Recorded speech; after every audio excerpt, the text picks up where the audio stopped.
Hello everyone, and welcome back to the Rebuild Timeline series. Last time we covered the CDI games, and I consider them canon at the end of that video, but since then I've made some new revelations, so stick around to see those.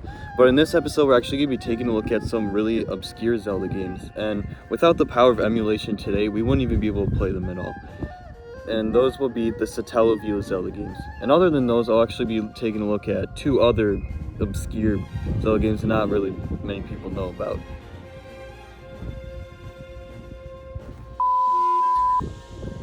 Alright, so without further interruptions, let's just get right into the video. Let's get right into the video then.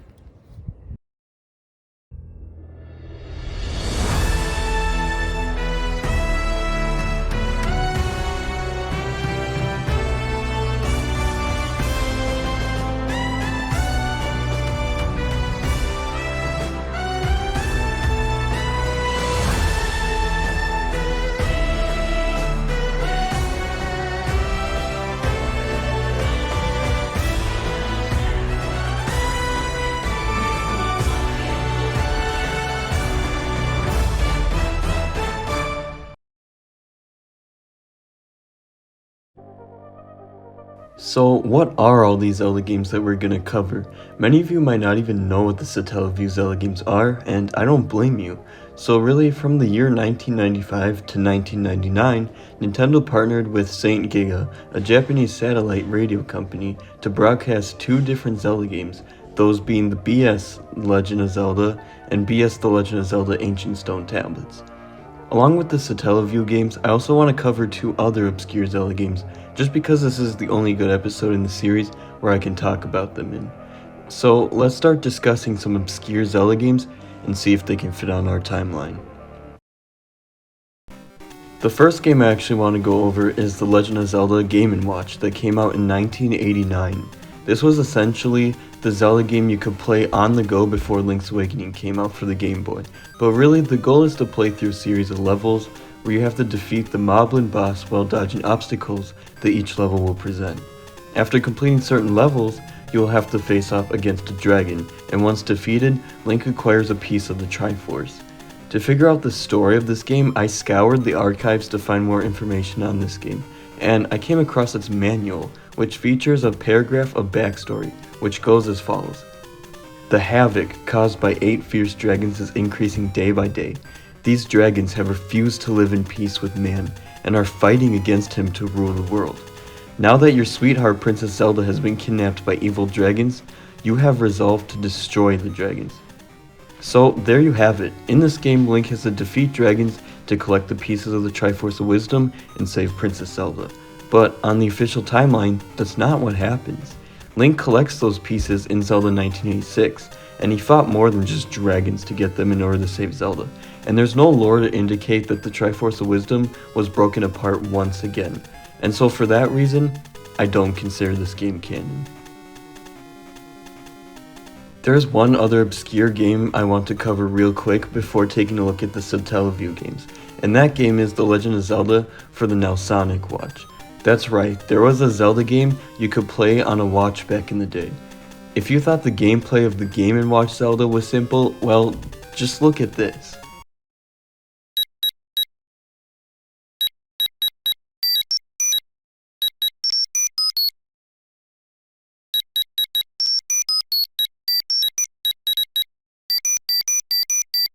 That's it.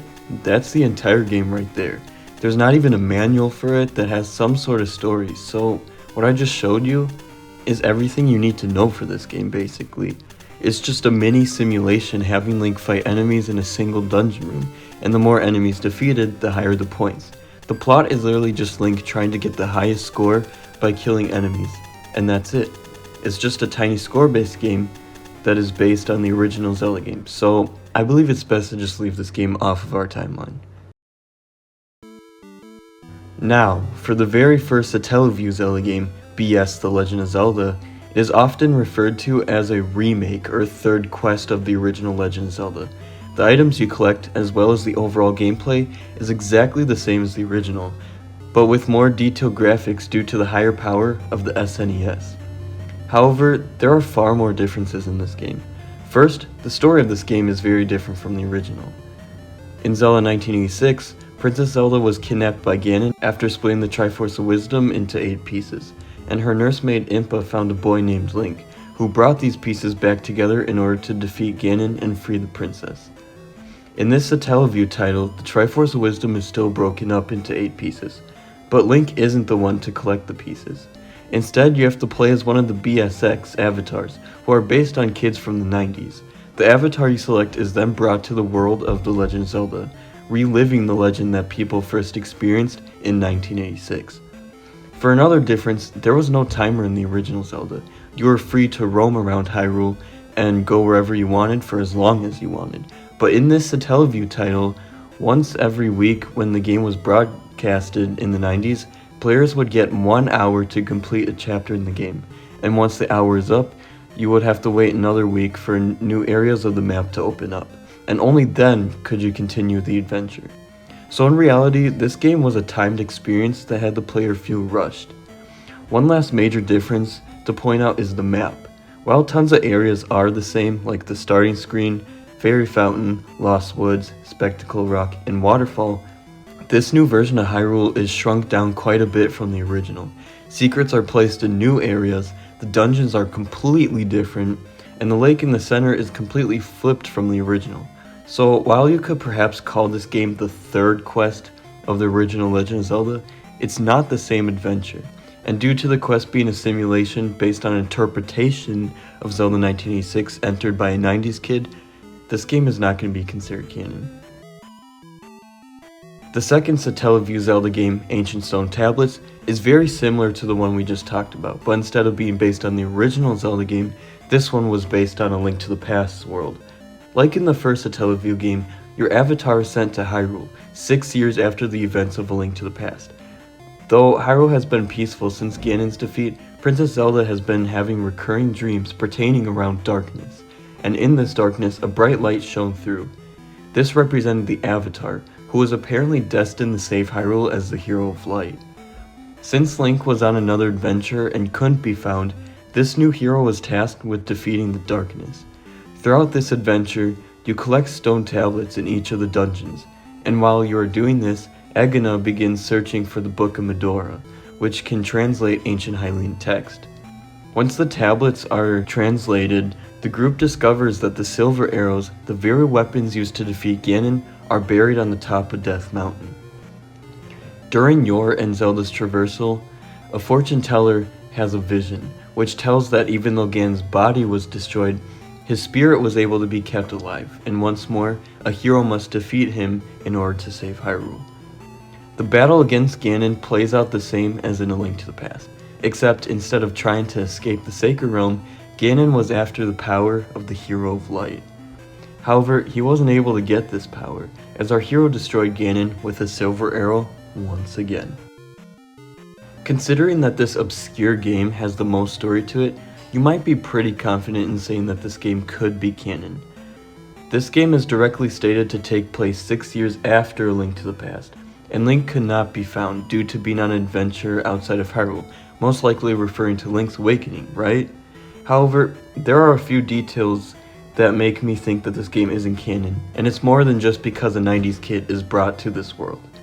My biggest concern is that, at the end of A Link to the Past, Link placed the Master Sword back into the pedestal, and during the game's credits, it states that the Master Sword sleeps again, forever.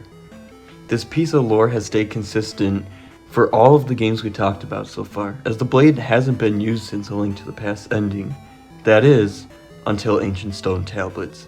Towards the end of the game, before the showdown with Ganon, the Hero of Light pulls the Master Sword out of the same pedestal as in A Link to the Past. But this can't be possible based on what is established so far. Because of this, I'm going to consider this game not canon, but if it was canon, it would take place around the same time as Link's Awakening.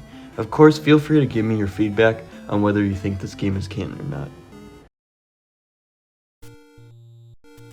So yes, all these obscure Zelda games are not able to go on our timeline for various reasons. But on the bright side, it's a good thing to at least explore these games rather than just ignoring them altogether. Before we end the video, however, there's something I need to correct myself on from the previous video.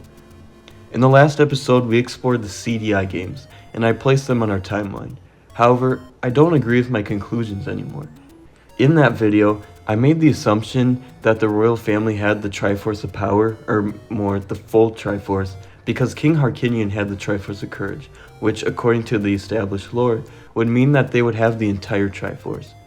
But making this assumption was a huge mistake, as I just made up lore in order to fit these games on my timeline.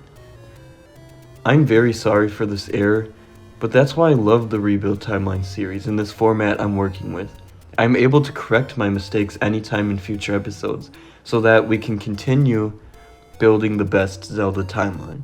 So really, our timeline now only consists of A Link to the Past, Link's Awakening, Zelda 1986, and The Adventure of Link. But that's okay, we'll have more games added very soon.